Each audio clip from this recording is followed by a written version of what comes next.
Mesdames, Mademoiselles et Messieurs, bienvenue sur le journal de ce jour.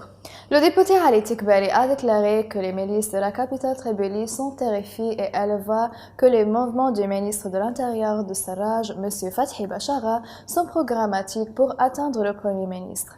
Et Tikbari a souligné que les milices de la capitale sont conscientes que Bashara attend des occasions d'amener les milices de Misrata qui sont sous son commandement de la capitale Tripoli.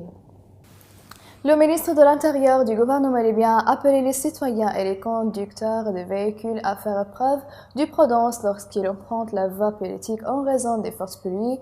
Dans une déclaration, le ministère a affirmé que l'état de préparation de tous les départements de l'Autorité nationale de sécurité de la circulation et des licences a été levé et que les autorités de police restent pleinement préparées à toute urgence avec un engagement total à faciliter la circulation dans les rues publiques et des places dans lesquelles le ministère espère que le mouvement ne sera pas par les citoyens, sauf par nécessité pour la sécurité de tous.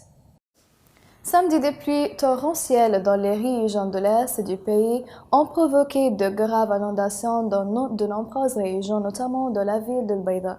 Des vidéos et des photos diffusées sur les réseaux sociaux ont montré que des descentes torrentielles dans les quartiers résidentiels de la ville de Bayda coulaient des dizaines de voitures des citoyens, en plus de naufrages de maisons et des institutions. À Tobruk, le président du conseil directeur municipal de Tobruk a créé une salle d'urgence pour faire face aux répercussions des pluies torrentielles qui sont tombées dans la ville.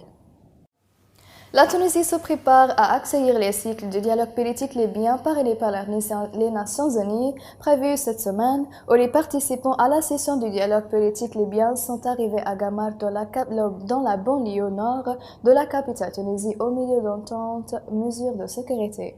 La Tunisie a souligné que son rôle se limite à conduire les pourparlers et dans son engagement d'impartialité, tandis que le ministre tunisien des Affaires étrangères, Athman Garandi, a souligné que le dialogue libyen que la Tunisie accueillera le 9 novembre est une étape décisive.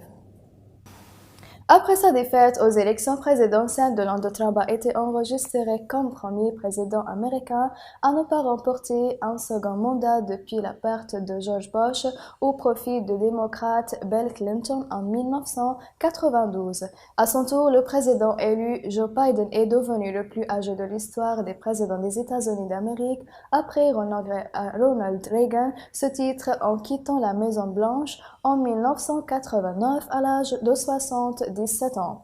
Les médias américains ont mentionné que Biden avait obtenu plus de 74,4 millions de voix, ce qui est un record dans l'histoire des élections présidentielles. Son nombre était le monopole de Barack Obama, qui Biden a occupé le poste de vice-président pendant son mandat. Mesdames et messieurs, la fin des résumés. Merci de m'avoir attiré votre attention et au revoir.